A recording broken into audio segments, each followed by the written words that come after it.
예수님께서 화를 내시는 모습을 상상해 본 적이 있으신가요? 운전 중에 누가 끼어들 때 느끼는 일시적인 짜증이나 몇 분이면 사라지는 가벼운 불쾌함이 아닙니다. 통제되었지만 압도적인 거룩한 분노를 말하는 것입니다.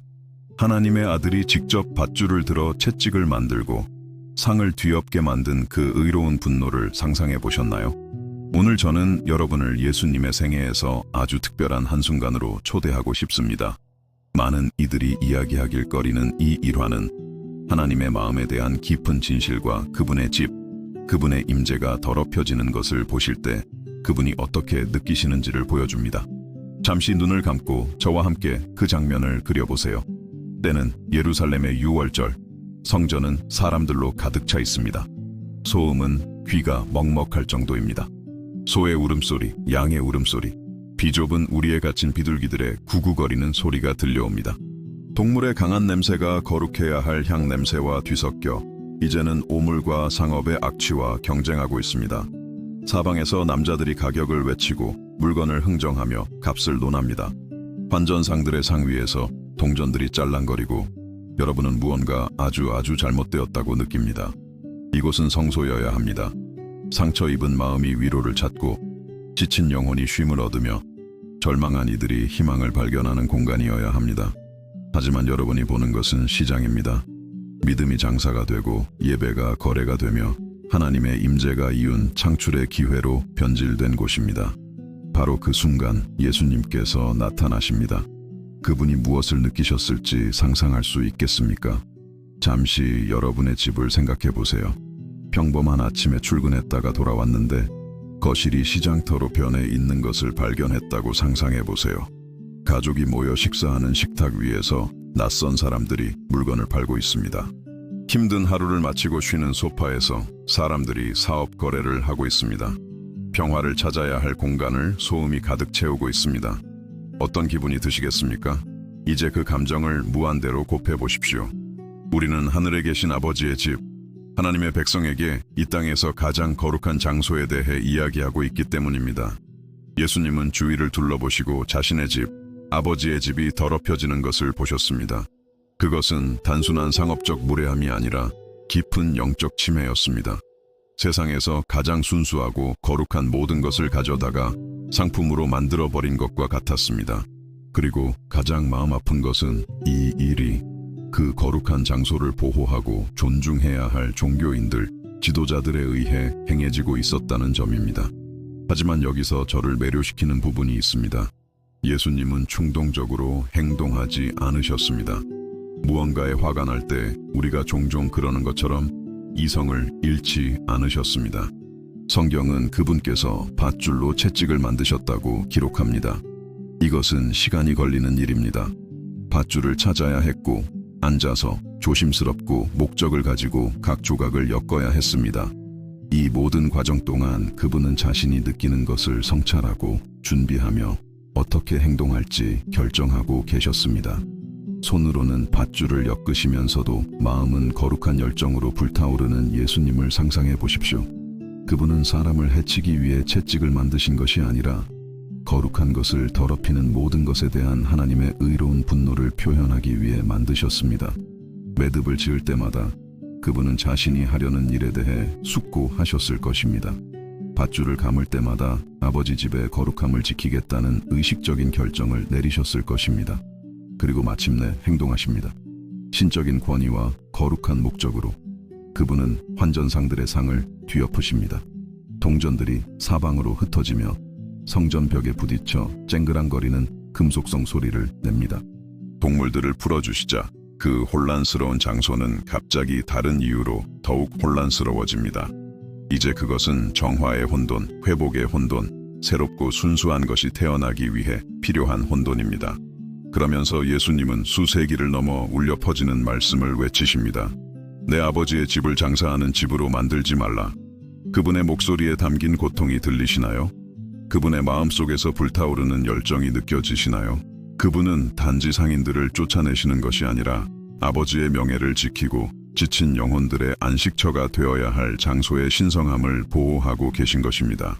하지만 이 이야기에서 제 마음에 가장 깊이 새겨진 것은 예수님께서 단지 건물이 아니라 하나의 개념을 지키고 계셨다는 점입니다. 그분은 이 세상에 신성한 공간이 존재한다는 생각, 상업화될 수 없고 사업으로 변질될 수 없는 것이 있다는 이념을 위해 싸우고 계셨습니다. 그분은 사람들이 탐욕스러운 중개인 없이, 금전적 장벽 없이, 영적 착취 없이 하나님을 만날 권리를 지키고 계셨습니다. 함께 생각해 봅시다. 여러분은 얼마나 자주 그런 기분을 느끼셨나요? 거룩한 것이 더럽혀지는 것을 보고 가슴속에서 이와 같은 의로운 분노가 타오르는 것을 느낀 적이 얼마나 많으신가요? 아마 누군가 여러분의 믿음을 조롱했을 때였을 겁니다.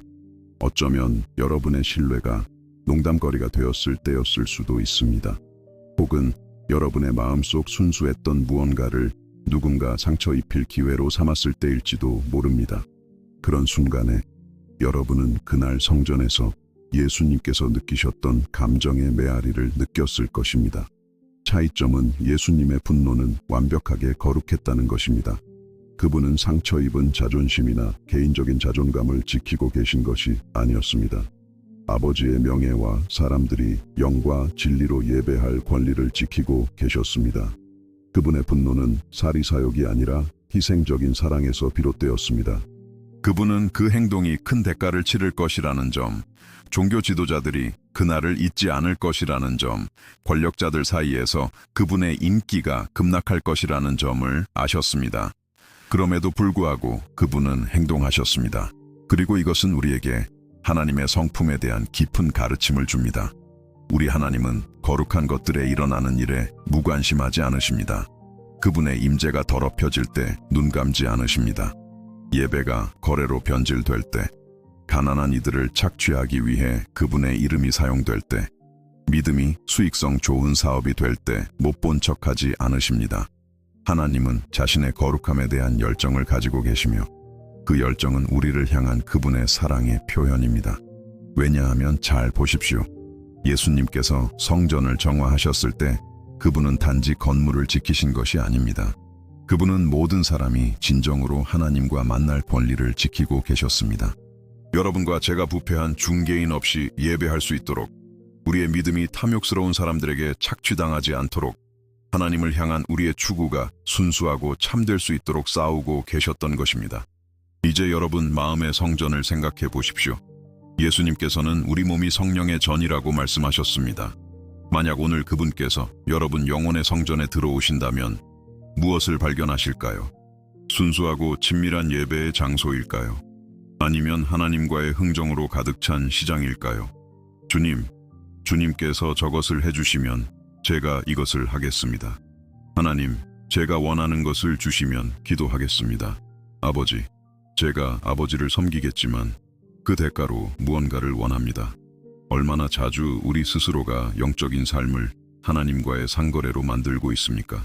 축복을 얻기 위한 교환 화폐로 순종을 제안합니다. 우리의 신앙을 영적인 신용카드처럼 사용하여 종교적 투자에 대한 배당금을 기대합니다. 기도를 우리의 요구사항을 제시하고 하나님께서 요청된 대가를 지불하시길 기대하는 비즈니스 창구로 만듭니다. 하지만 예수님은 다른 것을 원하십니다. 그분은 거래가 아닌 관계를 원하십니다. 사업이 아닌 친밀함을 원하십니다. 그분은 우리의 마음이 그분이 쉴 수 있는 장소가 되기를 원하시지, 우리의 관심을 끌기 위해 수천 가지 다른 것들과 경쟁해야 하는 시장이 되기를 원치 않으십니다. 그분이 우리 영혼의 성전을 보실 때 이기적인 욕망과 영적 흥정의 시끄러운 소음이 아닌 평화와 고요함, 참된 예배를 발견하기 원하십니다. 그리고 때로는 우리의 내면 성전을 정화하기 위해 예수님께서 우리 삶의 몇몇 상들을 뒤엎으셔야 합니다. 우리 마음의 거룩한 공간을 차지하고 있는 것들을 쫓아내셔야 합니다. 소음을 내고 신성한 질서를 회복하기 위해 일시적인 혼돈을 일으키셔야 합니다. 그리고 이런 일이 일어날 때 아플 수 있습니다. 불편할 수 있습니다. 우리 삶이 뒤죽박죽된 것처럼 보일 수 있습니다. 하지만 이해하십시오. 예수님께서 우리 삶의 상을 뒤엎으실 때 그것은 우리를 파괴하기 위함이 아니라 우리를 회복시키기 위함입니다. 그분이 우리 마음의 성전에서 무언가를 쫓아내실 때 그것은 우리를 비우기 위함이 아니라 그분의 임재로 우리를 가득 채우기 위함입니다. 뒤엎어지는 모든 상은 더 순수하고 참된 것이 자리 잡을 기회입니다. 쫓겨나는 모든 것은 그분 자신이 거하실 공간이 만들어지는 것입니다. 예루살렘 성전에는 여러 뜰이 있었습니다. 가장 바깥쪽은 이방인의 뜰이라고 불렸고 누구나 들어올 수 있었습니다. 바로 그곳에서 그 모든 상거래가 일어나고 있었습니다. 상인들은 처음으로 하나님을 찾으려는 이들, 아직 바깥에 있지만 가까이 다가가고 싶어하는 이들을 위해 마련된 공간을 차지해 버렸습니다. 이것이 제 마음을 아프게 합니다. 상인들은 단지 성전을 더럽히고 있었던 것이 아니라 도움이 필요한 사람들이 하나님께 나아가는 것을 막고 있었습니다. 목마른 영혼들과 생명의 근원 사이에 금전적인 장벽을 놓고 있었습니다. 영적 여정의 첫걸음을 상업적인 협상으로 만들고 있었습니다. 그리고 예수님은 이것을 용납하실 수 없었습니다. 오늘날 우리는 얼마나 자주 똑같은 일이 일어나는 것을 봅니까? 도움이 필요한 영혼들과 하나님의 사랑 사이에 장벽을 세우는 사람들, 믿음을 수익성 좋은 사업으로 만드는 지도자들, 권력자들이 부유해지기 위해 다른 이들의 고통을 착취하는 종교 시스템들. 그리고 이것을 볼 때 우리는 예수님께서 느끼셨던 것과 같은 거룩한 분노를 느껴야 합니다. 하지만 조심하십시오. 거룩한 분노와 육적인 분노 사이에는 엄청난 차이가 있습니다. 예수님의 분노에는 구속적인 목적이 있었습니다. 그분은 사람들을 모욕하기 위해 행동하신 것이 아니라 참된 예배를 회복하기 위해 행동하셨습니다. 개인에게 폭력을 사용하신 것이 아니라 부패한 시스템에 대항하셨습니다. 이성을 잃으신 것이 아니라 특정한 목적을 가지고 신적인 권위를 행사하셨습니다. 우리의 분노가 거룩해지려면 같은 특징을 가져야 합니다. 파괴가 아닌 회복을 목표로 해야 합니다. 복수가 아닌 순수함을 추구해야 합니다. 개인적인 이익이나 상처 입은 자존심이 아닌 하나님과 이웃에 대한 사랑으로 동기부여되어야 합니다. 그리고 단지 파괴적인 비판이 아니라 건설적인 행동이 수반되어야 합니다. 예수님께서 성전을 정화하신 후 성경은 그분이 그곳에 머물며 사람들을 가르치고 치유하셨다고 기록합니다. 혼돈을 일으키고 떠나지 않으셨습니다. 신성한 질서를 회복하신 후 그 정화된 공간을 본래의 목적인 하나님과 그의 백성이 만나는 장소로 사용하셨습니다. 환전상들의 상은 가르침의 원으로 바뀌었습니다. 상거래의 소음은 경건한 예배의 침묵과 기적적인 치유의 기쁨으로 대체되었습니다. 그리고 이것이 바로 하나님께서 우리 삶에서 하고자 하시는 일입니다. 그분은 우리 마음의 성전을 비워두기 위해 정화하시는 것이 아니라 그분의 임재로 가득 채우기 위해 정화하십니다. 그분과의 교제를 오염시키는 모든 것을 쫓아내셔서 우리가 진정한 친밀함을 경험할 수 있도록 하십니다. 우리의 영적 계획과 흥정의 상을 뒤엎으셔서 우리의 믿음이 순수하고 진실되게 하십니다. 잠시 대화를 멈추고 싶습니다. 만약 이 메시지가 여러분의 마음에 와닿고 의미가 있었다면 좋아요를 눌러주시길 부탁드립니다. 단순한 행동이지만 여러분처럼 희망의 메시지가 필요한 더 많은 사람들에게 다가가는 데 큰 도움이 됩니다. 그리고 아직 저희 커뮤니티의 일원이 아니시라면 채널을 구독하고 알림 설정을 켜서 다음 영상들을 놓치지 마세요. 그보다 더 특별한 초대를 하고 싶습니다. 여러분이 사랑하는 사람 중에 감정을 이해하고 거룩하게 다루는 법을 배워야 할 시기를 겪고 있는 분을 생각해 보세요. 이 영상을 그분과 공유해 주세요. 그것이 그분에게 필요한 깊은 변화의 열쇠가 될 수 있습니다. 댓글로 저에게 알려주세요. 여러분의 삶에서 이런 거룩한 분노를 느껴본 적이 있으신가요? 어느 순간 여러분 마음의 성전의 정화가 필요하다는 것을 깨달으셨나요? 여러분의 경험과 이 메시지가 여러분의 영혼에 어떻게 와닿고 있는지 정말 알고 싶습니다. 성전 정화는 우리가 하나님의 마음에 대해 훨씬 더 깊은 것을 이해하도록 준비시킵니다. 예수님께서 거룩한 열정으로 아버지의 집을 지키시는 것을 볼 때 우리는 우리의 믿음이 무심하거나 피상적일 수 없다는 것을 깨닫기 시작합니다. 그 믿음은 그날 예루살렘 성전에서 보았던 것과 같은 열정, 같은 열심, 같은 강렬함을 가져야 합니다. 성전에서의 그 장면은 순간적인 분노를 훨씬 뛰어넘는 무언가를 드러냅니다. 예수님께서 그 채찍을 만들고 상들을 뒤엎으셨을 때 그분은 불타오르는 믿음, 위조품을 용납하지 않는 믿음, 큰 대가를 치르더라도 부패한 시스템에 맞설 용기가 있는 믿음이 존재한다는 것을 우리에게 보여주고 계셨습니다. 그리고 이것은 아마 여러분이 한 번도 해보지 않았을 질문을 떠올리게 합니다. 여러분은 어떤 종류의 믿음을 가지고 있습니까? 미지근한 믿음과 뜨거운 믿음 사이에는 엄청난 차이가 있습니다. 미지근한 믿음은 어떤 것이든 받아들이고 영적인 부스러기에 만족하며 방해받지 않는 한 부리에 눈을 감는 믿음입니다. 습관적으로 교회에 가고 의무감으로 기도하며 종교적 훈련으로 성경을 읽지만 그 안에서 발견하는 것으로 결코 변화되지 않는 믿음입니다. 하지만 뜨거운 믿음은 다릅니다. 그것은 가슴 속에서 타오르는 불과 같아서 거짓 앞에서 잠잠할 수 없고 거룩한 것이 더럽혀지는 것을 볼 때 일어섭니다. 기도 중에 눈물을 흘리게 하고 하나님의 임재를 느낄 때 심장이 뛰게 하며 주위 모든 사람들이 편안한 침묵을 선호할 때에도 진리를 지키고 싶게 만드는 믿음입니다. 예수님께서는 이 뜨거운 믿음을 가지고 계셨습니다. 시장으로 변해버린 그 성전을 보셨을 때 그분 안에서 무언가 불타올랐습니다. 그것은 단지 인간적인 분노가 아니라 신적인 열정이었습니다. 그것은 다윗이 주의 집을 위하는 열성이 나를 삼키고 라고 말했을 때 그의 마음속에서 타올랐던 것과 같은 불이었습니다. 하나님을 너무나 사랑하여 그분의 명예가 더럽혀지는 것을 견딜 수 없는 자의 열정이었습니다. 그리고 여기에 여러분을 뒤흔들 진실이 있습니다. 하나님께서는 바로 이와 같은 열정을 가진 사람들을 찾고 계십니다. 그분의 임재에 대한 열정으로 불타오르는 마음, 공허한 종교성에 만족하지 않는 마음, 흐름을 거스르는 것을 의미하더라도 거룩한 것을 지킬 용기가 있는 마음을 찾고 계십니다. 여러분의 영적 여정을 생각해 보십시오. 마지막으로 여러분 안에서 이 거룩한 불이 타오르는 것을 느낀 것이 언제였습니까? 마지막으로 믿음과 관련된 무언가 때문에 두려움이 아닌 열정으로 심장이 빨리 뛴 것이 언제였습니까? 관계나 지위를 잃을 수도 있다는 것을 알면서도 하나님의 진리를 지키고 싶었던 적이 마지막으로 언제였습니까? 진실은 우리 중 많은 이들이 영적으로 길들여졌다는 것입니다. 우리는 아무도 불편하게 하지 않고 문제를 일으키지 않는 예의 바르고 얌전한 믿음을 갖도록 배웠습니다. 소리쳐야 할 때 속삭이고 의문을 제기해야 할 때 받아들이며 말해야 할 때 침묵하는 믿음입니다. 하지만 이것은 예수님께서 그날 성전에서 보여주신 믿음이 아닙니다.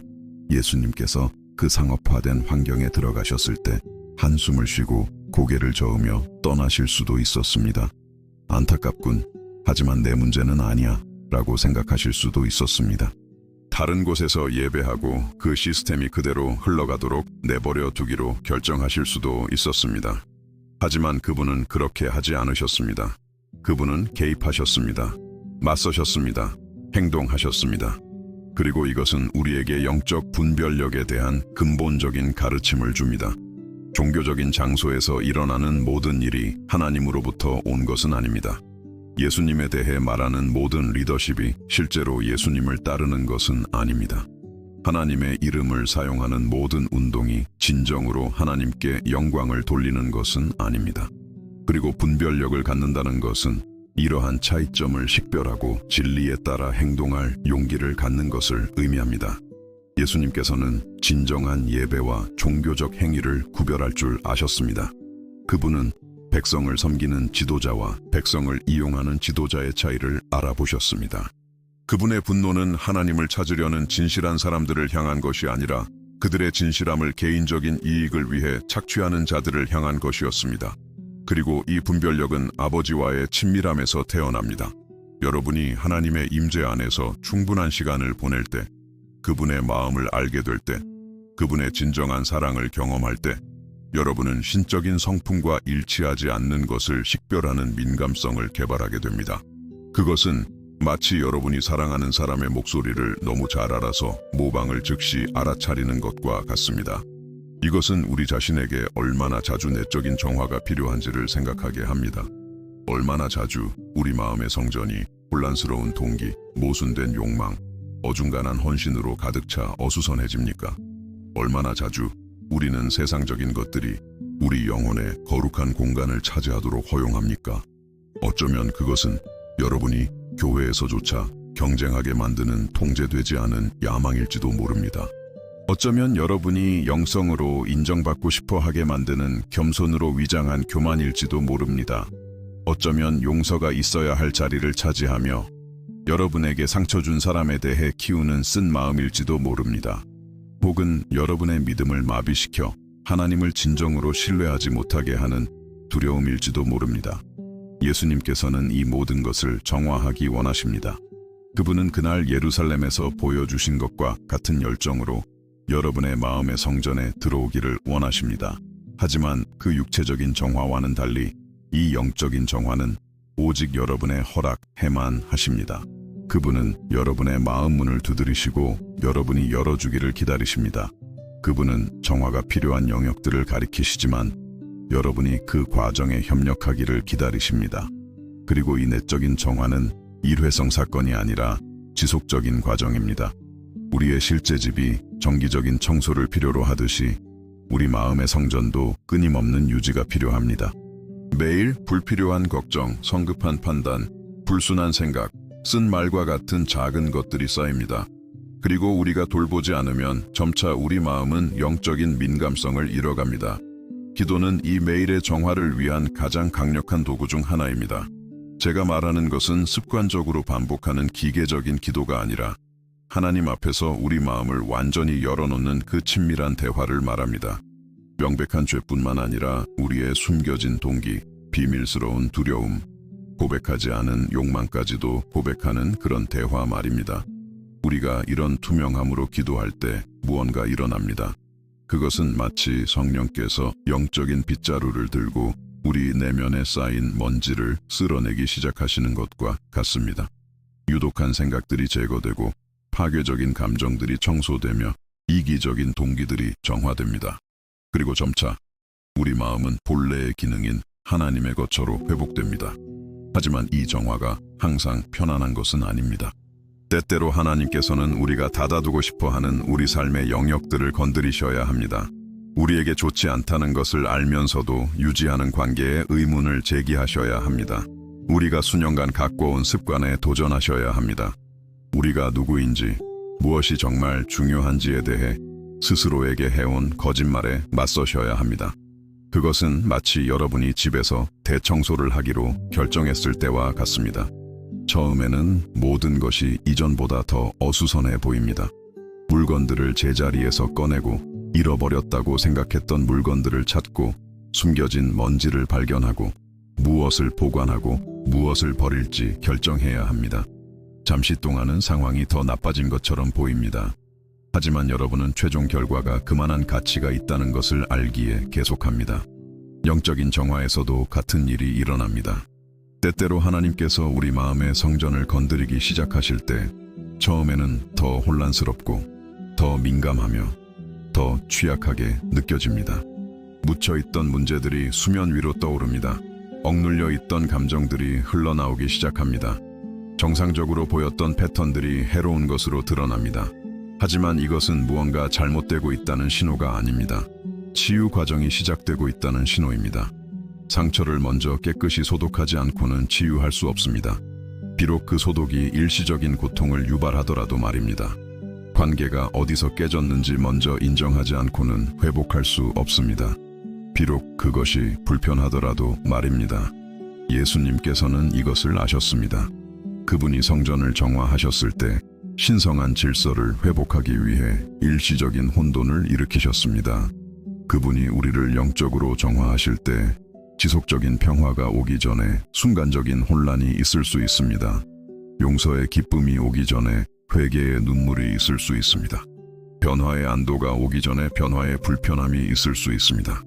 하지만 이 이야기에서 저를 가장 감동시키는 것은 예수님께서 성전을 정화하고 떠나지 않으셨다는 사실을 깨닫는 것입니다. 그분은 그곳에 머무셨습니다. 정화 후에 가르치셨습니다. 교정 후에 지침을 주셨습니다. 잘못과의 대면 후에 진리를 제시하셨습니다. 그리고 그 이상으로 그분은 정화된 바로 그 공간에서 사람들을 치유하셨습니다. 이것은 하나님의 마음을 아름다운 방식으로 드러냅니다. 그분은 우리를 모욕하기 위해 징계하시는 것이 아니라 우리를 회복시키기 위해 징계하십니다. 우리를 벌하기 위해 교정하시는 것이 아니라 우리를 해방시키기 위해 교정하십니다. 우리의 불완전함을 정화하여 우리를 부끄럽게 하시는 것이 아니라 그분의 변화시키는 임재가 우리 안에 거할 공간을 만들기 위함입니다. 그리고 우리가 이 정화가 일어나도록 허용할 때, 정화 과정에 협력할 때 기적적인 일이 일어납니다. 우리는 완전히 새로운 방식으로 하나님을 경험하기 시작합니다. 우리의 기도는 독백에서 대화로 변합니다. 우리의 성경 읽기는 의무에서 즐거움으로 변합니다. 우리의 영적인 삶은 노력에서 자연스러운 관계로 변합니다. 그것은 여러분이 손님인 집과 여러분이 사는 집의 차이와 같습니다. 여러분이 단지 손님일 때는 모든 것이 형식적이고 규칙에 따라 행동하며 방해하지 않으려고 노력하고 존중하는 거리를 유지합니다. 하지만 여러분의 집일 때는 편안함을 느끼고 자기 자신이 될 수 있으며 긴장을 풀고 웃고 울고 가면 없이 존재할 자유가 있습니다. 하나님께서는 여러분의 마음이 그분이 가끔 방문하는 장소가 아니라 그분의 집이 되기를 원하십니다. 그분은 피상적인 관계가 아니라 진정한 친밀함을 원하십니다. 그분은 여러분이 그분의 임재 안에서 편안함을 느끼고 기쁨과 슬픔, 승리와 패배, 확신과 의심을 가져올 수 있기를 원하십니다. 하지만 그러기 위해서는 여러분의 마음의 성전이 깨끗해야 합니다. 완벽하게 정돈되어야 하는 것은 아닙니다. 삶은 원래 어수선하니까요. 하지만 친밀함을 방해하는 것들, 즉 교만, 위선, 거절당할 것에 대한 두려움, 과거에 대한 수치심, 너무 오랫동안 믿어서 진실처럼 보이는 자신에 대한 거짓말들로부터 깨끗해야 합니다. 이러한 장벽들이 제거되고 이러한 장애물들이 청소될 때 아름다운 일이 일어납니다. 여러분은 하나님의 음성을 더 명확하게 듣기 시작합니다. 그분의 임재를 더 강렬하게 느끼기 시작합니다. 그분의 사랑을 더 안전하게 신뢰하기 시작합니다. 그리고 점차 여러분의 모든 삶이 여러분이 혼자가 아니라는 현실, 여러분을 무조건적으로 사랑하며 여러분의 영원한 안녕에 헌신하는 분이 계시다는 현실에 의해 변화됩니다. 이것은 모든 것을 바꿉니다. 어려움을 마주하는 방식을 바꿉니다. 혼자 싸우고 있지 않다는 것을 알기 때문입니다. 거절을 다루는 방식을 바꿉니다. 가장 중요한 분의 인정을 받았기 때문입니다. 미래를 보는 방식을 바꿉니다. 모든 것을 통제하시는 분을 신뢰하기 때문입니다. 다른 사람들과 관계 맺는 방식을 바꿉니다. 하나님으로부터 받는 사랑이 흘러 넘치기 때문입니다. 그리고 흥미롭게도 여러분이 하나님과의 이 진정한 친밀함을 경험할 때 여러분은 예수님께서 그날 성전에서 보여주신 것과 같은 열정을 갖게 됩니다. 사람들이 영적으로 속는 것을 볼 때 더 이상 무관심할 수 없습니다. 하나님의 이름이 이기적인 목적으로 사용되는 것을 볼 때 더 이상 수동적으로 받아들일 수 없습니다. 진실이 왜곡되는 것을 볼 때 더 이상 침묵할 수 없습니다. 하지만 여기에 비결이 있습니다. 이 열정은 판단이 아니라 사랑에서 나옵니다. 예수님께서는 재물을 위해 돈을 바꾸거나 동물을 사야 했던 사람들을 판단하고 계셨던 것이 아닙니다. 그분은 그들을 착취하는 시스템으로부터 그 사람들을 보호하고 계셨습니다. 그분의 열정은 보호적이었지 파괴적이지 않았습니다. 그것은 마치 착취자들로부터 자녀들을 지키는 아버지와 같았습니다. 마찬가지로 우리가 진정한 영적 열정을 개발할 때 우리의 동기는 항상 사랑입니다. 그분의 명예가 더럽혀져서는 안 되는 하나님에 대한 사랑, 속거나 착취당해서는 안 되는 사람들에 대한 사랑, 개인적인 이익을 위해 왜곡되어서는 안 되는 진리에 대한 사랑, 이런 종류의 용감한 사랑이 오늘날 교회가 세상에 보여주어야 할 것입니다. 평화를 유지하기 위해 무엇이든 받아들이는 미지근한 기독교는 더 이상 안 됩니다. 불편하게 만들기를 두려워하는 길들여진 믿음은 더 이상 안 됩니다.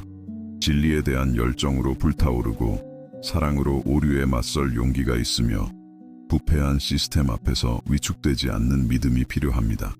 이 성찰이 여러분의 마음에 와닿고 있다면 좋아요를 누르고 댓글로 공유해 주세요. 여러분 삶의 어떤 영역에 영적인 정화가 필요합니까? 하나님께서 그곳에 온전히 거하시기 위해 여러분 마음의 성전에서 어떤 상이 뒤엎어져야 합니까? 성전 정화는 하나님께서 우리 삶에서 어떻게 일하시는지, 특히 우리 마음의 가장 힘든 싸움에 직면할 때 훨씬 더 깊이 이해하도록 우리를 준비시킵니다. 성전 정화 이야기에는 행동 그 자체를 넘어 하나님 앞에서 인간이 된다는 것이 무엇을 의미하는지의 핵심을 건드리는 저를 깊이 매료시키는 무언가가 있습니다. 예수님께서 그 채찍을 들고 그 모든 부패에 맞서셨을 때 그분은 단지 건물이나 종교 시스템을 지키고 계셨던 것이 아닙니다. 그분은 훨씬 더 내밀하고 개인적인 것, 즉 상처 입은 모든 마음이 진정으로 아버지를 만날 권리를 위해 싸우고 계셨습니다. 그날 그곳에 있었던 사람들을 저와 함께 생각해 보십시오. 탐욕스러운 상인들이나 부패한 지도자들 뿐만 아니라 멀리서 고통과 필요, 답 없는 질문들을 안고 온 평범한 사람들 말입니다. 자식을 잃고 위로를 찾아온 어머니를 상상해 보십시오. 사업에서 모든 것을 잃고 희망의 한마디가 필요했던 남자. 사회에서 버림받았지만 여전히 하나님께서 자신을 사랑하실 수 있다고 믿었던 여자. 이 사람들은 이미 상처받고 삶에 지친 채 성전에 도착해서 평화의 성소가 아닌 하나님의 임재에 접근하기 위해 돈을 내야 하는 시끄러운 시장을 마주했습니다. 그것은 마치 물에 빠진 사람에게 밧줄을 던져주는 대신 가능한 가장 비싼 값에 밧줄을 파는 것과 같았습니다. 예수님께서는 이것을 용납하실 수 없었습니다. 그리고 여기서 이야기는 오늘날 우리에게 훨씬 더 깊어집니다. 왜냐하면 예루살렘의 성전이 그 당시 하나님의 집이었다면 오늘날에는 우리가 그분께서 거하기를 원하시는 성전이기 때문입니다. 우리의 마음, 우리의 영혼, 우리의 삶 전체가 그분께서 자신의 거처로 삼으시기로 선택한 신성한 공간입니다. 그리고 예수님께서 그날 보여주신 것과 같은 열정, 같은 열심을 그분은 우리 내면의 삶 모든 구석에 대해 가지고 계십니다. 하지만 그 육체적인 성전과 달리 그분께서 한 번에 들어가 모든 것을 깨끗하게 하실 수 있었던 곳과는 달리 우리 마음의 성전에서는 그분께서 인내와 온유함으로 우리의 자유를 존중하며 일하십니다. 그분은 어떤 문도 강제로 열지 않으시며 우리의 허락 없이는 어떤 상도 뒤엎지 않으십니다. 하지만 우리가 그분께서 들어오시도록 허락할 때 그분의 변화시키는 사역을 위한 공간을 열어드릴 때 모든 것이 어떻게 변하는지요? 여러분 영혼의 성전에 존재하는 상들에 대해 생각해 본 적이 있습니까? 삶의 어떤 영역에서 여러분이 잘못과 일종의 타협을 하고 의심스러운 영적 거래를 세운 그런 곳들 말입니다. 아마도 여러분이 상처 준 사람에 대해 키우는 쓴 마음일 것입니다. 마치 원한을 품는 것이 자신을 보호하는 방법인 것처럼 말이죠. 혹은 여러분이 키우는 마비시키는 두려움일 것입니다. 마치 과도한 걱정이 책임감과 동의어인 것처럼 말이죠. 때로는 우리 영혼의 성소에 설치하는 작은 교만들입니다. 항상 옳아야 하고 항상 인정받아야 하며 항상 다른 사람들보다 더 영적으로 보여야 하는 그 필요성 말입니다. 그것은 마치 순수한 예배를 위해 예약되어야 할 장소 한가운데에 작은 자기 홍보 가판대를 세우는 것과 같습니다. 그리고 예수님께서는 그날 성전에서 느끼셨던 것과 같은 고통으로 이것을 바라보십니다. 혹은 우리가 우상으로 만들어버린 더 깊은 두려움들일지도 모릅니다. 거절당할 것에 대한 두려움, 그래서 항상 가면을 쓰게 만드는 두려움, 충분하지 않다는 두려움, 그래서 인정을 받기 위한 미친 경주로 여러분을 내모는 두려움, 미래에 대한 두려움, 그래서 오늘 하나님을 신뢰할 능력을 앗아가는 두려움. 이러한 두려움들은 정직하지 못한 상인들처럼 마음의 성전에 자리 잡고 실제적인 필요에 대한 거짓된 해결책을 팝니다. 그리고 가장 마음 아픈 것은 때때로 우리 자신이 우리 자신의 내면 성전의 상인이라는 것을 깨달을 때입니다. 우리는 마치 하나님이 우주적 상인인 것처럼 그분과 흥정합니다. 주님께서 저것을 해주시면 제가 이것을 하겠습니다. 하나님, 제가 요청하는 것을 주시면 더 기도하겠습니다. 아버지, 제가 아버지를 섬기겠지만 그럴 만한 가치가 있다는 보장을 원합니다. 우리는 관계를 거래로 변질시킵니다. 친밀함을 사업으로 전환합니다. 기도를 우리의 요구 목록을 제시하고 영적인 영수증에 도장이 찍혀 승인되기를 기다리는 고객 서비스 창구로 만듭니다. 하지만 예수님께서는 완전히 다른 것을 원하십니다. 그분은 우리의 마음이 거래의 장소가 아니라 만남의 장소가 되기를 원하십니다. 흥정의 장소가 아니라 교제의 장소가 되기를 원하십니다. 그분께서 우리 영혼의 성전을 정화하기 시작하실 때 때로는 불편할 수 있습니다. 그것은 마치 여러분이 몇 달 동안 어수선했던 방을 대청소하기로 결정했을 때와 같습니다. 처음에는 모든 것이 더 혼란스러워 보입니다. 물건들을 제자리에서 꺼내고 잃어버렸다고 생각했던 물건들을 찾고 가구 뒤에 숨겨진 먼지를 발견합니다. 잠시 동안은 상황이 이전보다 더 나빠진 것처럼 보입니다. 영적인 정화도 비슷하게 작동합니다. 예수님께서 우리 마음에 소홀히 여겨진 영역들을 건드리기 시작하실 때 때로는 처음에 더 큰 혼란을 느낍니다. 억눌렸던 감정들이 표면으로 올라오기 시작합니다. 일상의 분주함 아래 묻혀있던 문제들이 나타나기 시작합니다. 정상적으로 보였던 행동 패턴들이 해로운 것으로 드러납니다. 이유를 잘 모른 채 울기 시작할 수도 있습니다. 마치 내면에서 무언가가 재조정되는 것처럼 이상한 불안감을 느낄 수도 있습니다. 작은 일들이 평소보다 더 큰 영향을 미치는 감정적인 민감성이 증가하는 것을 경험할 수도 있습니다. 이것은 약함의 신호나 무언가 잘못되고 있다는 신호가 아닙니다. 치유 과정이 일어나고 있다는 신호입니다. 그것은 마치 여러분이 오랫동안 느껴온 통증으로 의사를 찾아갔을 때와 같습니다. 때때로 정확한 진단을 내리기 위해 의사는 아픈 곳을 정확히 눌러야 합니다. 불편하지만 문제를 식별하고 적절하게 치료하기 위해 필요합니다. 마찬가지로 성령께서는 때때로 오래된 상처를 완전히 치유하기 위해 그 상처를 만지셔야 합니다. 그리고 여기에 예수님의 성품에 대한 아름다운 사실이 있습니다. 그분은 결코 이 정화를 혼자 하지 않으십니다. 그분은 파괴적인 허리케인처럼 들어와 여러분이 어떻게 느끼는지 상관없이 모든 것을 뒤엎지 않으십니다. 그분은 여러분과 함께 일하시고 과정 중에 여러분과 대화하시며 무엇을 왜 하고 있는지 설명해 주십니다. 그것은 마치 우주 최고의 치료사가 여러분의 마음에서 무료로 일하는 것과 같습니다. 제 인생에서 매우 힘든 시기를 겪고 있을 때가 기억납니다. 관계가 복잡해지고 일은 압박이 심하며 건강에 경고 신호가 오는 등 모든 것이 동시에 무너지는 것 같았습니다. 저는 하나님께 외부 상황을 고쳐달라고 기도했지만 그분은 먼저 내부 문제를 다루기를 고집하셨습니다. 마치 그분께서 내 주변의 것을 정리하기 전에 네 안의 것을 정리해야 한다고 말씀하시는 것 같았습니다.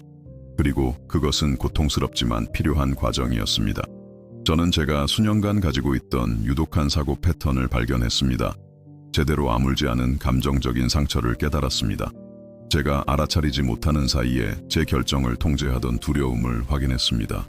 하지만 가장 놀라운 것은 제가 예수님께서 이 내면의 영역들을 정화하도록 허락함에 따라 외부 환경도 해결되기 시작했다는 것입니다. 제가 기대했던 마법 같은 방식은 아니었지만 훨씬 더 나은 방식으로 말입니다. 저는 내면에서 변화되고 있었고 삶이 가져오는 어떤 상황에도 대처할 수 있는 감정적, 영적 자원을 개발하고 있었습니다. 이것은 제가 하나님께서 어떻게 일하시는지에 대해 깊이 이해하게 만들었습니다. 그분은 단지 우리의 일시적인 문제를 해결하는 데 관심이 있으신 것이 아닙니다.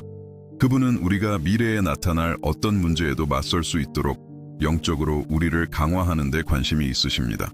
그것은 누군가에게 물고기를 주는 것과 낚시하는 법을 가르쳐 주는 것의 차이와 같습니다. 하나님께서는 단지 우리를 구출하시는 것보다 우리에게 능력을 주시는 것을 선호하십니다. 그리고 이 능력 부여는 바로 우리 내면 성전의 정화와 갱신을 통해 일어납니다. 우리가 예수님께서 우리 마음의 환전상들의 상을 제거하도록 허용할 때, 그분께서 우리 감정의 상인들을 쫓아내시도록 내어드릴 때, 우리는 그분의 임재가 우리 안에 더 온전히 거할 수 있는 공간을 만듭니다. 그것은 많은 잡동사니가 있는 집에서 사는 것과 모든 것이 제자리에 있는 정리된 집의 차이와 같습니다. 어수선한 집에서는 살 수는 있지만 항상 물건을 찾고 장애물에 걸려 넘어지며 주변의 혼란 때문에 스트레스를 받습니다. 하지만 정리된 집에서는 자연스럽게 움직이고 필요한 것을 쉽게 찾으며 자신의 공간에서 평화를 느낍니다. 우리 영적인 삶에서도 마찬가지입니다. 우리 마음의 성전이 깨끗하고 정리되어 있을 때 우리는 하나님의 음성을 더 명확하게 들을 수 있습니다. 그분의 임재를 더 강렬하게 느낄 수 있습니다. 그분의 뜻을 더 쉽게 분별할 수 있습니다. 그리고 삶의 폭풍 속에서도 그분의 평안을 경험할 수 있습니다. 하지만 이 정화는 한번 일어나고 끝나는 일회성 사건이 아닙니다. 그것은 성령님과 협력하여 우리가 해야 할 지속적인 과정, 정기적인 유지 보수입니다. 매일 불필요한 걱정, 성급한 판단, 불순한 생각, 우리가 듣거나 말하는 쓴 말과 같은 작은 먼지가 우리 마음에 쌓입니다. 그것은 집을 깨끗하게 유지하는 것과 같습니다. 1년에 한 번 대청소를 하고 그것이 완벽하게 유지될 것이라고 기대하지 않습니다. 매일 작은 청소를 합니다. 침대를 정리하고 설거지를 하고 흩어진 물건들을 줍고 바닥을 씁니다. 단순한 일들이지만 환경을 쾌적하고 정리된 상태로 유지하는데 모든 차이를 만듭니다. 영적인 삶에서 이러한 매일의 청소는 기도, 말씀 읽기, 진실한 고백, 의식적인 용서, 표현된 감사를 통해 일어납니다. 단순한 영적 훈련이지만 우리 마음을 하나님의 임재에 민감하게 유지하고 그분의 변화시키는 사역에 열려 있도록 합니다. 그리고 여기에 저를 깊이 감동시키는 것이 있습니다. 예수님께서는 우리 내면의 성전을 정화하실 뿐만 아니라 그곳에 거하십니다. 진정한 예배를 방해하는 모든 것을 제거하신 후 그분은 그곳에 머무시며 그 정화된 공간을 자신의 영원한 거처로 삼으십니다. 그것은 마치 세상 최고의 손님이 여러분의 집에 영원히 살기로 결정한 것과 같습니다. 이것은 우리가 누구인지에 대한 우리의 관점을 완전히 바꿉니다. 우리는 단지 하나님의 사랑을 받을 자격이 있을 만큼 충분히 선해지려고 노력하는 사람들이 아닙니다. 우리는 우주의 창조주께서 친즈 거하시기로 선택한 살아있는 성전입니다. 우리는 단지 신의 승인을 구하는 피조물이 아닙니다. 우리는 하나님의 임재가 머물고 역사하는 신성한 거처입니다. 여러분이 이것을 진정으로 이해할 때, 이 진리가 머리에서 마음으로 내려올 때 모든 것이 바뀝니다. 여러분은 자신의 몸이 성령의 전이라는 것을 이해하기 때문에 자신을 더 소중히 다루기 시작합니다. 여러분의 말이 신성한 곳에서 나온다는 것을 인식하기 때문에 말을 더 신중하게 선택하기 시작합니다. 여러분의 마음이 신의 거처라는 것을 알기 때문에 마음에 들어오는 것에 대해 더 분별력 있게 됩니다.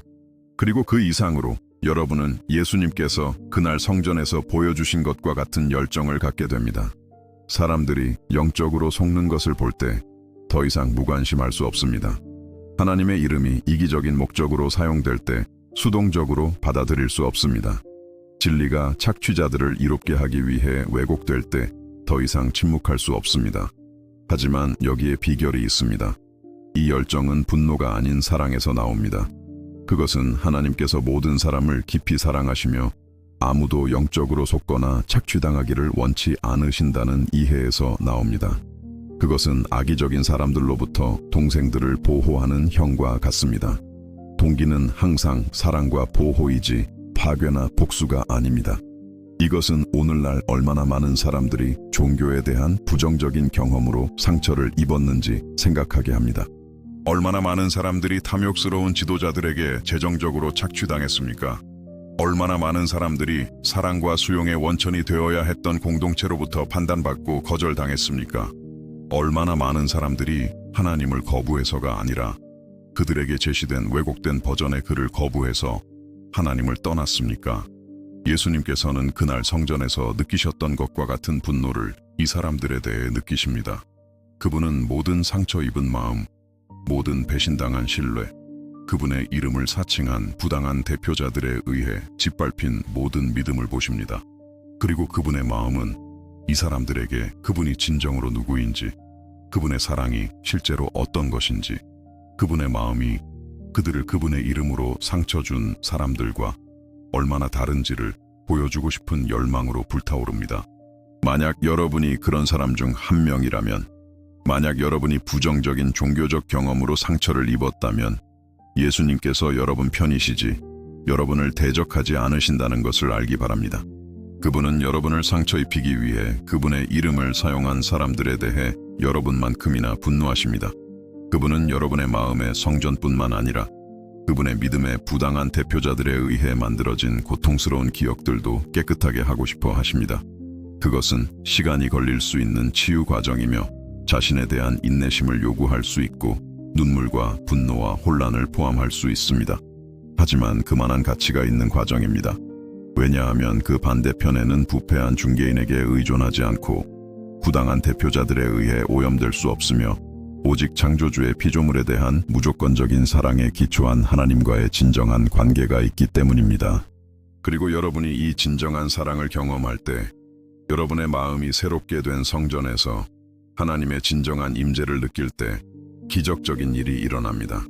여러분은 다른 사람들에 의해 야기된 상처로부터 치유될 뿐만 아니라 비슷한 경험을 한 사람들을 위한 치유의 도구가 됩니다. 마치 하나님께서 여러분이 경험한 모든 고통을 가져다가 다른 사람들을 위한 연민의 원천으로 변화시키시는 것과 같습니다. 여러분이 흘린 모든 눈물은 다른 사람들의 눈물을 닦아줄 수 있는 능력이 됩니다. 여러분이 느낀 모든 거절은 거절당한 사람들을 환영하는 기술이 됩니다. 여러분이 겪은 모든 배신은 다른 사람들에게 신뢰할 수 있는 사람이 되려는 동기가 됩니다. 이것은 고통이 실제가 아니었거나 그럴 만한 가치가 있었다는 의미가 아닙니다. 이것은 하나님께서 너무나 선하시고 창의적이시며 강력하셔서 가장 파괴적인 상황에서조차 목적을 이끌어내실 수 있다는 것을 의미합니다. 그분은 우리 이야기에 깨진 조각들을 가져다가 우리 안에서뿐만 아니라 우리를 통해 다른 사람들의 삶에서 새롭고 아름다운 것을 만드시는데 사용하십니다. 이 메시지가 여러분 내면의 무언가를 움직이고 있습니까? 하나님께서 이 순간 여러분의 마음에 어떻게 말씀하고 계신지 댓글로 공유해 주세요. 여러분 삶의 어떤 영역에 오직 예수님만이 하실 수 있는 이 회복적인 정화가 필요합니까? 예수님의 열심에 대한 깊은 이해는 우리가 그분께서 우리 삶에서 회복의 사역을 완성하시도록 허락할 때 우리의 고통을 목적으로, 우리의 싸움을 승리로 변화시키시는 것을 발견하도록 우리를 준비시킵니다. 이제 우리는 메시지의 핵심, 모든 것이 연결되고 의미를 갖게 되는 지점에 도달했습니다. 여러분은 이미 저와 함께 예수님의 거룩한 분노를 거쳐왔고, 여러분 자신의 마음의 성전에 대해 성찰했으며, 하나님께서 우리 내면의 삶을 정화하고 회복시키기 위해 어떻게 일하시는지 이해했습니다. 하지만 이제 저는 여러분을 이 모든 이야기의 가장 아름다운 순간으로 데려가고 싶습니다. 바로 정화 후에 일어나는 일입니다. 왜냐하면 잘 보십시오. 예수님께서는 성전을 정화하고 떠나지 않으셨습니다. 그분은 단지 신학적인 주장을 증명하기 위해 그 모든 혼란을 일으키신 것이 아닙니다.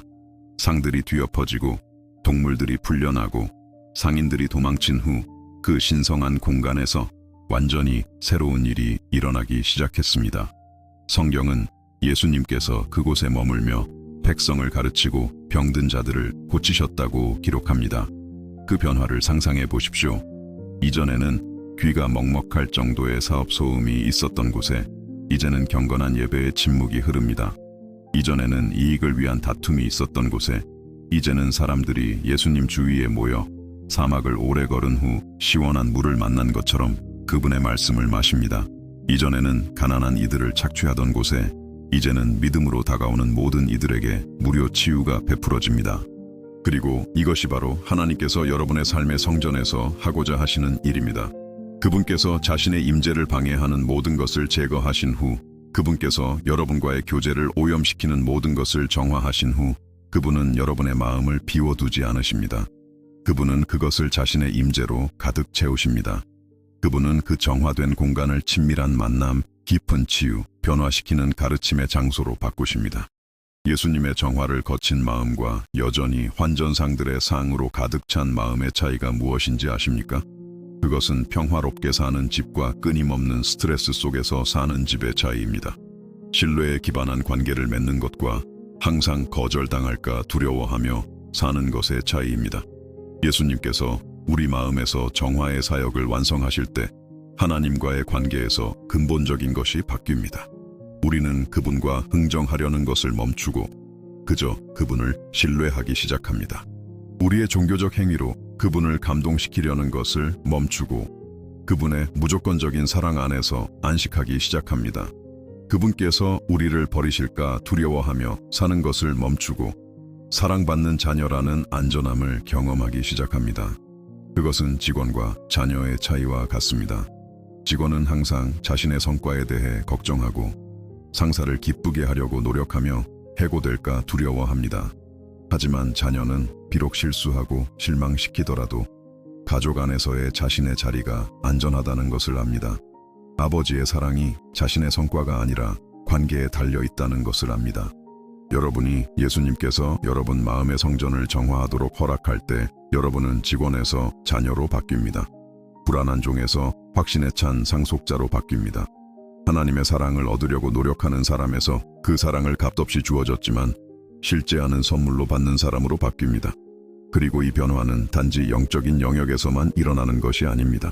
그것은 여러분이 상상도 못할 방식으로 여러분의 실제적인 삶을 바꿉니다.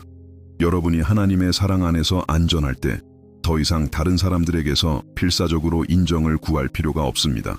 여러분이 그분의 돌보심을 신뢰할 때 더 이상 미래에 대한 불안에 사로잡혀 살 필요가 없습니다.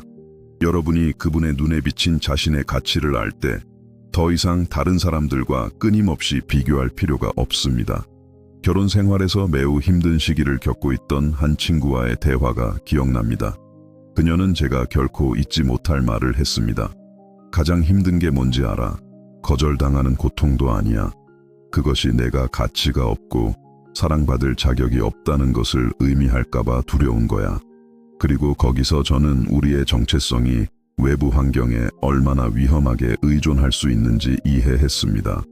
하지만 예수님께서 우리 내면의 성전을 정화하실 때 그분께서 우리가 마음에 세운 모든 불안의 가판대를 제거하실 때 우리의 정체성은 흔들리지 않는 것, 즉 우리를 향한 하나님의 사랑의 닻을 내립니다. 그리고 이것은 모든 것을 바꿉니다. 여러분은 거절당하면서도 거절당할 만한 존재라고 느끼지 않을 수 있습니다. 실패를 겪으면서도 실패자라고 느끼지 않을 수 있습니다. 폭풍을 헤쳐나가면서도 내면의 평화를 잃지 않을 수 있습니다.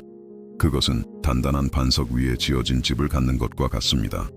바람이 불고 비가 내리고 환경이 어려울 수 있지만 여러분의 기초는 굳건히 남아 있습니다.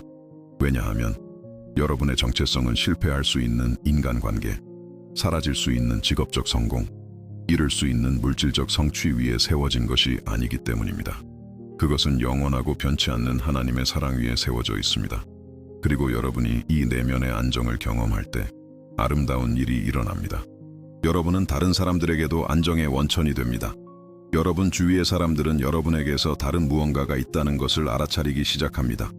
영적인 오만함이나 종교적인 우월감이 아니라 진정한 평화, 조용한 안전함, 환경에 의존하지 않는 기쁨입니다. 그것은 신에게 심은 나무와 같습니다. 가뭄이 와도 그 뿌리가 깊이 내려 마르지 않는 샘에서 물을 마시기 때문에 그 잎은 푸릅니다. 그리고 그 그늘에서 다른 이들이 쉼을 얻습니다. 그 열매에서 다른 이들이 양식을 얻습니다. 그 안정 속에서 다른 이들이 희망을 찾습니다. 하지만 아마 여러분은 이렇게 생각하고 있을지 모릅니다. 이 모든 것이 아름답게 들리지만 어떻게 거기에 도달할 수 있을까? 어떻게 예수님께서 내 마음에서 이 정화를 하시도록 허락할 수 있을까? 이 변화를 경험하기 위해 무엇을 해야 할까? 그리고 그 대답은 간단하면서도 심오합니다. 여러분은 문을 열어야 합니다. 예수님께서는 오랫동안 여러분의 마음 문을 두드리고 계셨습니다. 그분은 여러분의 자유를 존중하시기 때문에 강제로 들어오지 않으십니다. 그분은 초대받기를 원하시지 묵인되기를 원치 않으시기 때문에 자물쇠를 부수지 않으십니다. 그분은 여러분이 그분에 대한 필요를 인정하고 자발적으로 그분의 변화시키는 사역의 마음을 열기를 기다리십니다. 그리고 문을 연다는 것은 몇 가지 실제적인 것을 의미합니다. 첫째, 정직을 의미합니다. 괜찮지 않을 때 괜찮은 척하는 것을 멈추는 것입니다. 실제 상처를 숨기기 위해 영적인 가면을 쓰는 것을 멈추는 것입니다. 그분이 원하시는 것은 진정한 관계인데 인위적인 영성으로 하나님을 감동시키려는 것을 멈추는 것입니다. 둘째, 겸손을 의미합니다. 여러분이 스스로 마음을 정화할 수 없다는 것, 내면의 악마를 쫓아낼 힘이 없다는 것, 하나님께서 꿈꾸신 사람이 되기 위해 신적인 도움이 필요하다는 것을 인정하는 것입니다. 그것은 끝없이 자가 치료를 시도하는 대신 아프다는 것을 인정하고 의사가 필요하다고 말하는 것과 같습니다. 셋째, 기꺼이 내어드림을 의미합니다. 예수님께서 여러분이 건드리지 않고 싶어 하는 삶의 영역들을 다루시도록 기꺼이 허락하는 것입니다. 그분께서 여러분에게 최선이 아닐 수도 있는 관계, 습관, 생각, 꿈의 의문을 제기하시도록 열려 있는 것입니다. 그것은 마치 인테리어 디자이너에게 집을 리모델링할 권한을 주는 것과 같습니다. 그 과정에서 더 나은 것들이 들어설 수 있도록 일부가 제거될 것이라는 것을 알면서 말입니다. 그리고 넷째, 인내를 의미합니다. 내면 성전의 정화는 하룻밤 사이에 일어나지 않습니다. 시간이 걸릴 수 있고 불편한 순간을 포함할 수 있으며 자신에 대한 인내심을 요구할 수 있는 과정입니다. 그것은 부상 후 물리치료를 받는 것과 같습니다. 때로는 아프고 때로는 좌절스럽지만 반대편에 완전한 회복이 있다는 것을 알기에 계속합니다. 하지만 여기에 여러분의 마음에 새기고 싶은 아름다운 약속이 있습니다. 하나님께서는 시작하신 일을 결코 미완성으로 남겨두지 않으십니다. 여러분이 그분께 문을 열고 그분께서 정화와 갱신의 과정을 시작하시도록 허락한다면 그분은 중간에 멈추지 않으실 것입니다. 일이 어려워질 때 여러분을 포기하지 않으실 것입니다. 여러분의 내면 리모델링, 이 처음에 보였던 것보다 더 복잡하다는 것을 발견했을 때 프로젝트를 포기하지 않으실 것입니다. 성경은 여러분 안에서 선한 일을 시작하신 이가 그리스도 예수의 날까지 그것을 완성하실 것이라고 말합니다. 이것은 하나님께서 여러분의 장기적인 변화에 헌신하고 계시다는 것을 의미합니다. 그분은 공사를 중간에 포기하는 계약자도 사례가 복잡해질 때 환자를 포기하는 의사도 아니십니다. 그분은 여러분의 영원한 안녕에 투자하고 계시며 시작하신 것을 완성하는 데 필요한 모든 자원을 가지고 계신 사랑 많은 아버지이십니다. 그리고 이 사역이 진행됨에 따라 여러분은 아마도 이전에 결코 느껴보지 못했던 것, 즉 진정한 평안을 경험하기 시작합니다. 삶의 모든 것이 잘 풀릴 때 의존하는 피상적인 평안이 아니라 환경이 어려울 때에도 남아있는 깊은 평안입니다. 그것은 모든 것을 통제하시는 분의 손에 있다는 것을 아는 데서 오는 평안입니다. 그것은 표면에서 바람에 흔들리는 호수와 깊고 고요한 물을 가진 호수의 차이와 같습니다. 삶의 환경이 여러분 존재의 표면을 흔들 수 있지만 하나님의 영이 거하시는 여러분 존재의 깊은 곳에서는 세상이 주거나 빼앗을 수 없는 고요함이 지배합니다. 그리고 이 내면의 평안은 여러분 삶의 모든 영역에 반영됩니다.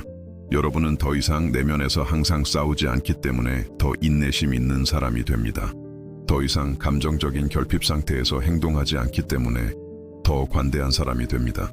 더 이상 충분하지 않다는 두려움에 마비되지 않기 때문에 더 용감한 사람이 됩니다. 하지만 아마도 가장 아름다운 변화는 이것일 것입니다. 여러분은 예수님과 같은 감정을 갖게 됩니다. 그분의 마음을 아프게 하는 것과 같은 것들로 여러분의 마음이 아파지기 시작합니다. 불의에 분노하고 고통에 공감하며 다른 사람들의 승리에 기뻐합니다. 여러분은 하나님께 중요한 것들에 대해 거룩한 열정을 갖게 됩니다. 그리고 이 열정은 공허한 종교성이나 맹목적인 광신이 아닙니다. 행동하는 사랑입니다. 다른 사람의 고통 앞에서 무관심할 수 없는 연민입니다. 취약한 자들을 착취하는 시스템에 맞서는 분노입니다. 다른 모든 사람들이 이미 포기한 사람들을 포기하지 않는 희망입니다. 여러분은 그날 성전에서 예수님처럼 됩니다. 방어할 수 없는 자를 방어하고 착취당하는 자를 보호하며 큰 대가를 치르더라도 진리를 위해 싸우는 사람입니다. 하지만 항상 사랑으로, 항상 구속적인 목적으로, 항상 파괴가 아닌 회복을 목표로 합니다. 그리고 가장 아름다운 것은 여러분이 다른 사람들의 삶에서도 정화의 도구가 된다는 것입니다. 오만하거나 판단하는 방식이 아니라 사랑스럽고 회복시키는 방식으로 말입니다. 여러분 주위의 사람들은 여러분 앞에서 취약해지는 것이 안전하다고 느끼기 시작합니다. 여러분이 그들을 판단하지 않고 그들의 성장 과정에서 그들을 사랑할 것이라고 신뢰하기 시작합니다. 마치 여러분이 다른 사람들이 하나님의 임재를 찾을 수 있는 걸어다니는 성전이 되는 것과 같습니다. 여러분이 완벽해서가 아니라 투명하기 때문입니다. 모든 답을 가지고 있어서가 아니라 답을 가진 분을 알기 때문입니다. 결코 싸우지 않아서가 아니라 싸움을 위한 힘을 어디서 찾아야 하는지 알기 때문입니다. 그리고 이것은 아름다운 변화의 순환을 만듭니다. 여러분이 자신의 삶에서 예수님의 회복 사역을 경험함에 따라 여러분은 다른 사람들의 삶에서도 동일한 회복의 도구가 될 수 있게 됩니다. 여러분의 치유 이야기는 아직 상처 입은 사람들에게 희망의 원천이 됩니다. 여러분의 변화의 간증은 아직 길을 찾고 있는 사람들에게 다리가 됩니다. 이것이 하나님의 나라가 확장되는 방식입니다. 군사적 정복이나 종교적 강요를 통해서가 아니라 다른 삶을 위한 변화의 통로가 되는 변화된 삶을 통해서입니다. 이것이 예수님의 거룩한 열정이 증식되는 방식입니다. 진리에 대한 동일한 열정, 상처 입은 자들에 대한 동일한 연민, 잃어버린 자들에 대한 동일한 사랑을 개발하는 깨끗한 마음을 통해서입니다. 그리고 여기에 여러분의 관점을 영원히 바꿀 수 있는 진실이 있습니다. 여러분은 다른 사람들을 위한 치유의 도구가 되기 위해 완전히 치유될 때까지 기다릴 필요가 없습니다. 변화의 통로가 되기 위해 완전히 변화될 때까지 기다릴 필요가 없습니다. 하나님께서는 최종 목적지에 도착한 사람들뿐만 아니라 과정 중에 있는 사람들을 사용하십니다. 사실 종종 우리의 현재 취약성, 현재의 싸움, 진행 중인 여정이 다른 사람들에게 가장 큰 감동과 영감을 줍니다. 그것은 마치 상처 입은 사람이 다른 상처 입은 사람을 돕고 길을 걷는 사람이 다른 길을 걷는 사람을 지지하며 배우는 사람이 다른 배우는 사람을 격려하는 것과 같습니다. 여기에는 결코 싸워본 적 없는 사람의 완벽한 연설보다 훨씬 더 강력한 진정성이 있습니다. 그러니 하나님께서 여러분의 이야기를 사용하시도록 허락하기 위해 자격이 있다고 느낄 때까지 기다리지 마십시오.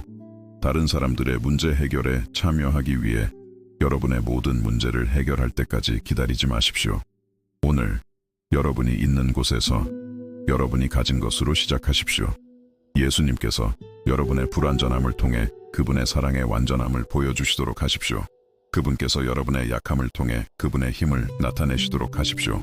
그리고 여러분이 그렇게 할 때 여러분 자신의 치유 과정 중에 있으면서도 하나님께 사용되기를 자원할 때 기적적인 일이 일어납니다.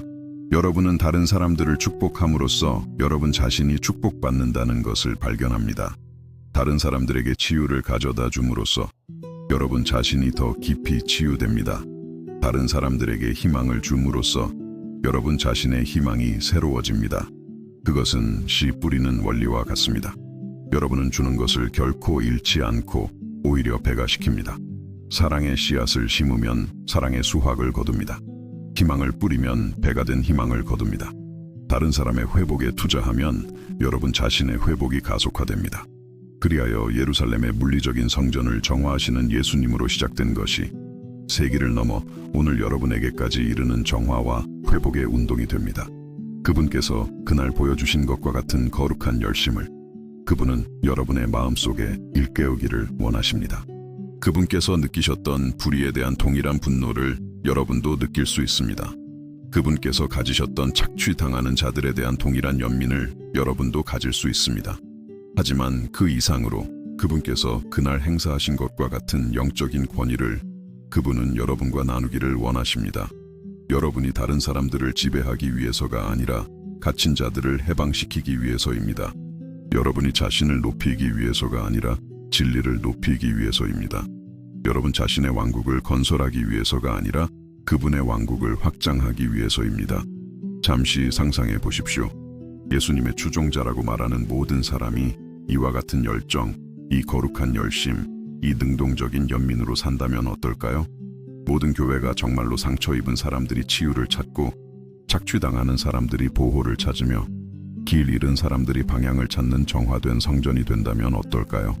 더 많은 종교적 거래 대신 더 많은 진정한 관계가 있다면 상상해 보십시오. 더 많은 영적인 행위 대신 더 많은 진정한 친밀함이 있다면, 더 많은 하나님과의 흥정 대신 그분의 성품에 대한 더 많은 신뢰가 있다면 그것은 조용하지만 강력한 혁명이 될 것입니다. 그것은 하나님의 나라가 하늘에서와 같이 땅에서도 나타나는 것이 될 것입니다. 그리고 이 혁명은 여러분과 함께 시작됩니다. 여러분이 예수님께 마음의 문을 열기로 결정하는 것에서 시작됩니다. 여러분이 내면의 정화 과정을 거치기를 자원하는 것에서 시작됩니다. 여러분 삶에서 뒤엎어져야 할 상들을 그분께서 뒤엎으시도록 허락하는 용기에서 시작됩니다. 이 과정의 반대편에는 변화된 여러분 자신의 버전이 있다는 믿음에서 시작됩니다. 예수님처럼 사랑하는 버전, 예수님을 분노케 하는 것에 분노하는 버전, 예수님을 감동시키는 것에 감동하는 버전. 예수님께서 오늘날 육체적으로 땅을 걸으신다면 싸우실 것과 같은 대의를 위해 싸우는 버전. 동시에 완전히 여러분 자신이면서 그분에 의해 완전히 변화된 버전입니다. 이것이 제가 오늘 여러분에게 남기는 약속입니다. 문제없는 삶의 약속이 아니라 목적 있는 삶의 약속입니다. 모든 것이 쉬울 것이라는 보장이 아니라 아무것도 불가능하지 않을 것이라는 확신입니다. 즉각적인 완벽함의 환상이 아니라 점진적인 변화의 현실입니다.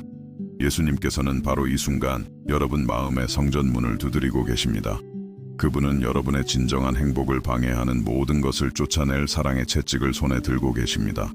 그분은 뒤엎어져야 할 상들을 뒤엎고 여러분의 삶에 신성한 질서를 세울 준비가 되어 있습니다. 질문은 이것입니다. 여러분은 문을 여시겠습니까? 만약 하나님께서 영적인 정화를 위해 여러분의 마음에 감동을 주고 계신다면 지금 저와 함께 기도하고 댓글로 여러분의 갱신의 결정을 공유해 주세요. 이 순간이 모든 것이 바뀌는 순간, 여러분이 예수님의 변화시키는 사역에 저항하는 것을 멈추고 하나님께서 꿈꾸셨던 사람이 되는 과정에 완전히 자신을 내어드리는 순간이 되게 하십시오. 우리가 함께한 이 여정의 끝에 이르렀습니다. 예수님께서 성전에서 거룩한 분노를 보이신 날에 대해, 여러분이 저와 함께 성찰한 모든 순간에 대해 제 마음은 감사로 가득합니다. 그것은 하나님의 마음을 통한 깊은 여정이었고, 그분께서 사랑하시는 것이 더럽혀지는 것을 보실 때 그분이 진정으로 누구이신지에 대한 발견이었습니다. 우리는 아마 여러분의 머릿속을 스쳐 지나가지 않았을 질문으로 시작했습니다. 예수님께서 화를 내시는 모습을 상상해 본 적이 있습니까? 그리고 우리는 그렇다는 것을 발견했습니다. 그분은 통제되었지만 압도적인 거룩한 분노를 느끼셨습니다. 개인적인 이익이 아니라 아버지와 진정으로 하나님을 만나야 했던 모든 사람에 대한 순수한 사랑에서 비롯된 분노였습니다.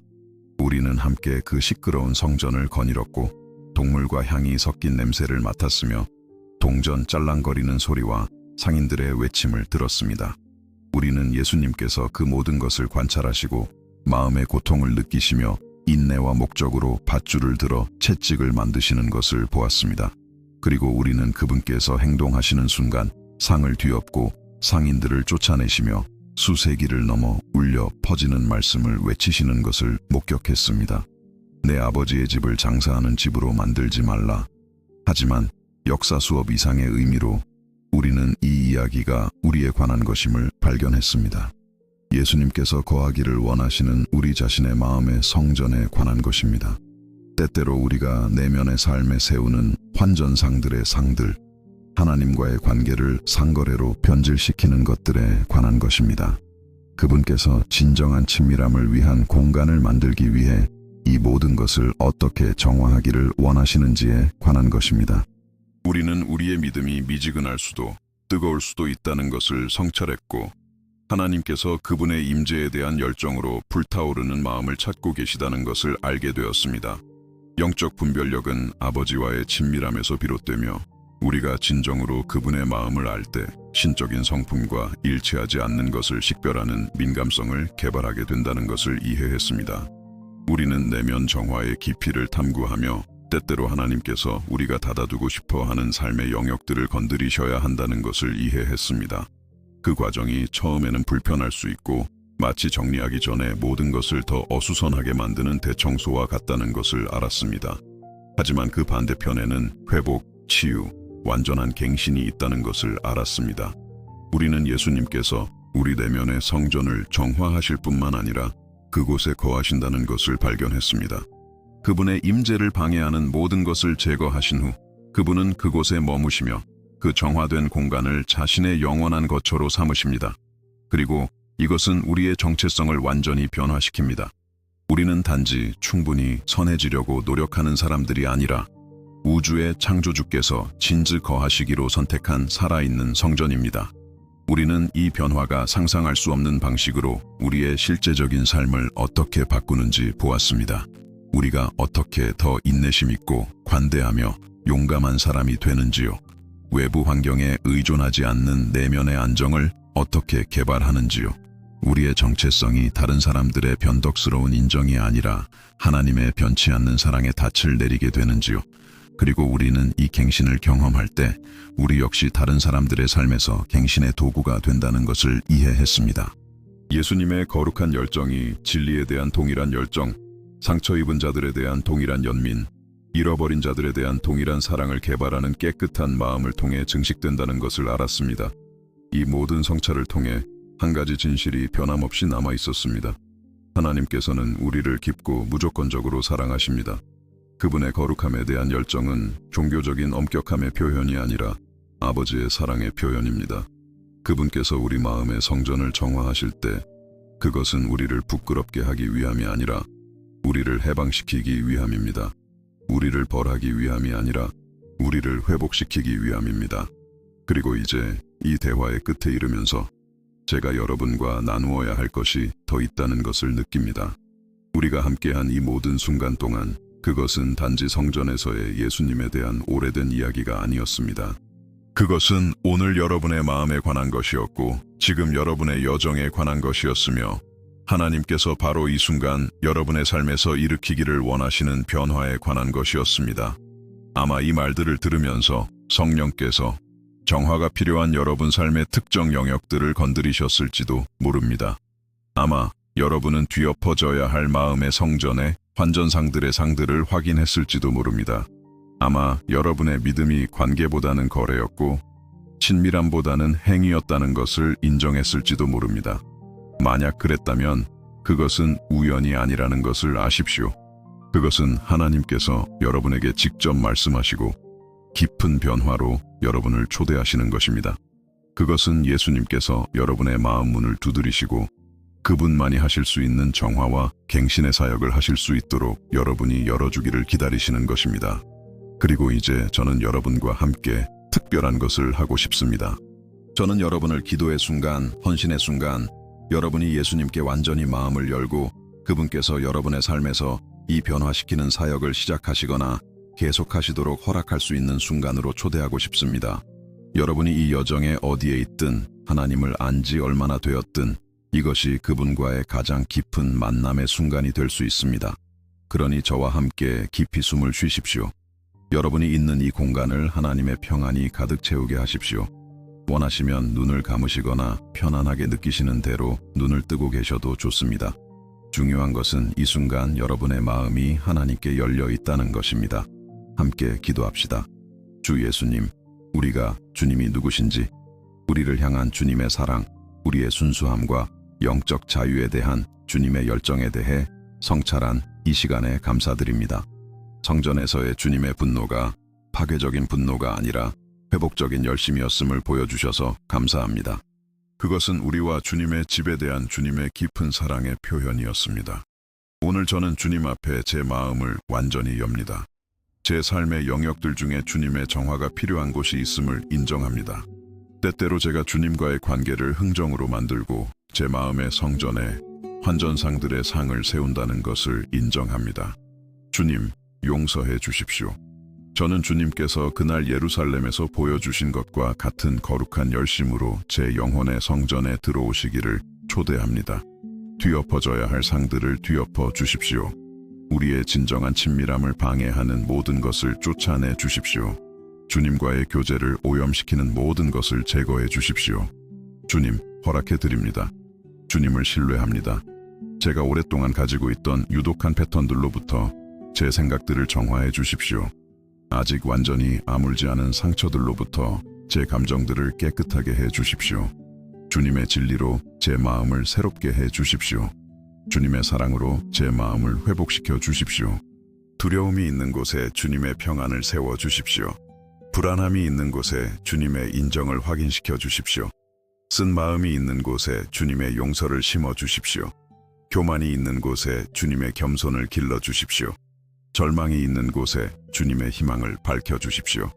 주님, 저도 주님께서 가지셨던 것과 같은 거룩한 열심을 갖고 싶습니다.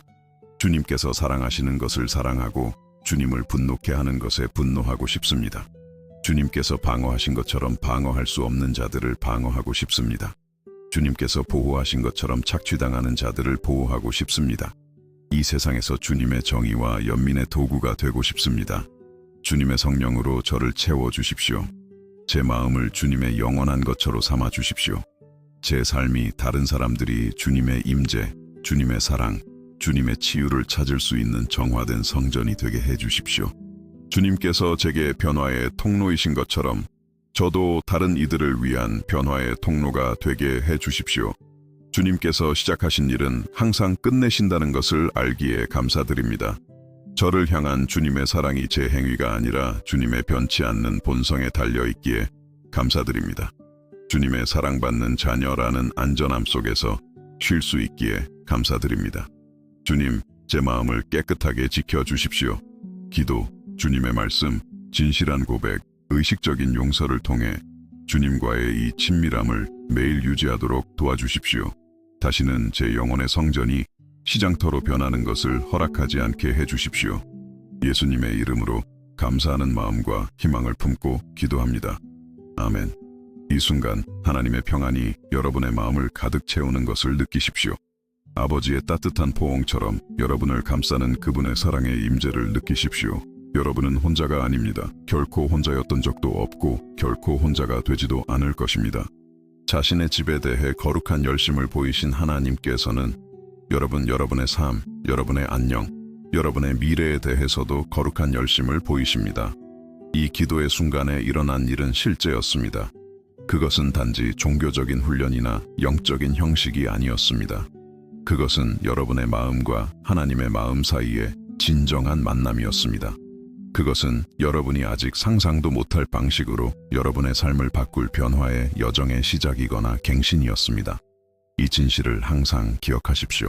여러분은 살아계신 하나님의 성전입니다. 여러분은 우주의 창조주께서 친즈 선택하신 거처입니다. 여러분은 그분의 눈에 무한한 가치를 가지고 있습니다. 여러분이 하는 일 때문이 아니라 그분의 사랑받는 피조물로서 여러분이 누구인지 때문입니다. 그리고 그 가치는 결코 줄어들지 않고 결코 잃어버리지 않으며 결코 여러분의 행위나 완벽함에 의존하지 않습니다. 내일 아침에 일어날 때 여러분 안에 성전을 정화하신 하나님의 임재를 품고 있다는 것을 기억하십시오. 불의에 맞설 용기가 있으셨던 바로 그 예수님께서 여러분 안에 거하십니다. 혼돈의 질서를 가져오신 바로 그 성령께서 여러분의 영혼에 거하십니다. 그리고 이것은 여러분이 삶이 가져오는 어떤 도전에도 맞설 수 있는 초자연적인 자원에 접근할 수 있다는 것을 의미합니다. 어려운 순간에 삶이 정화 전에 그 성전처럼 혼란스러워 보일 때 예수님께서 여러분과 함께 계시다는 것을 기억하십시오. 그분은 단지 여러분의 싸움을 관찰하시는 분이 아니라 여러분의 승리에 적극적으로 참여하시는 분입니다. 그분은 단지 여러분의 고통에 공감하시는 것이 아니라 그것을 목적으로 변화시키기 위해 일하십니다. 다른 사람들이 여러분의 마음을 시장으로 만들려고 할 때, 여러분의 선함을 이용하거나 여러분의 믿음을 조종하려고 할 때 예수님의 거룩한 열심을 기억하십시오. 여러분은 여러분 영혼의 성전의 거룩함을 지킬 권리가 있습니다. 유독한 관계, 여러분의 가치를 위반하는 약속, 내면의 평화를 오염시키는 상황이 아니라고 말할 수 있습니다. 그리고 여러분의 믿음을 거래로 바꾸고 싶을 때 하나님과 흥정하거나 그분의 사랑을 얻으려고 노력하는 자신을 발견할 때 이 대화를 기억하십시오.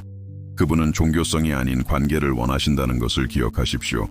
행위가 아닌 친밀함을, 가공된 완벽함이 아닌 여러분의 진정한 임재를 매일 새로운 날은 정화된 성전으로 사는 기회가 될 것입니다.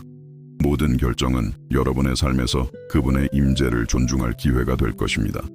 모든 관계는 다른 사람들에게 그분의 사랑을 반영할 가능성이 될 것입니다. 모든 도전은 여러분의 약함을 통해 그분의 힘을 나타낼 기회가 될 것입니다. 그리고 여러분이 마음의 성전, 이 어수선한 다른 사람들, 부정적인 종교적 경험으로 상처 입은 사람들, 언젠가 하나님을 진정으로 경험할 희망을 잃은 사람들을 만날 때 여러분은 그들에게 그날 예수님께서 그러셨던 것과 같은 존재가 될 수 있습니다. 행동할 만큼 충분히 관심을 갖고 잘못에 맞설 만큼 충분히 사랑하며 진리를 지킬 만큼 충분히 용감한 사람입니다. 판단이나 오만함이 아니라 사랑에서 비롯된 동일한 거룩한 열심으로, 파괴하지 않고 보호하는 동일한 분노로, 노예로 만들지 않고 해방시키는 동일한 권위로, 그리하여 예루살렘의 물리적인 성전을 정화하시는 예수님으로 시작된 것이 여러분을 통해 계속되어 마음을 정화하고 삶을 회복하며 운명을 변화시킬 것입니다. 여러분의 변화 이야기는 다른 사람들의 변화를 위한 다리가 될 것입니다. 여러분의 치유 여정은 다른 사람들을 위한 치유의 원천이 될 것입니다. 여러분의 갱신의 간증은 다른 사람들을 위한 갱신의 희망이 될 것입니다. 그리하여 하나님의 나라는 한 번에 한 사람씩 변화된 삶을 통해 확장될 것입니다. 여러분이 깊이 사랑받고 있다는 것을 알고 평안히 가십시오. 여러분의 미래가 하나님의 손에 안전하다는 것을 알고 기쁨으로 가십시오. 여러분의 삶에 영원한 의미가 있다는 것을 알고 목적으로 가십시오. 그리고 성전을 정화하신 바로 그 예수님께서 여러분과 함께 여러분 안에 여러분을 위해 항상 계시다는 것을 알고 용기로 가십시오. 여러분의 마음의 성전은 깨끗해졌습니다. 하나님의 임재가 세워졌습니다. 변화는 시작되었습니다. 그리고 가장 좋은 것은 아직 오지 않았습니다. 아멘.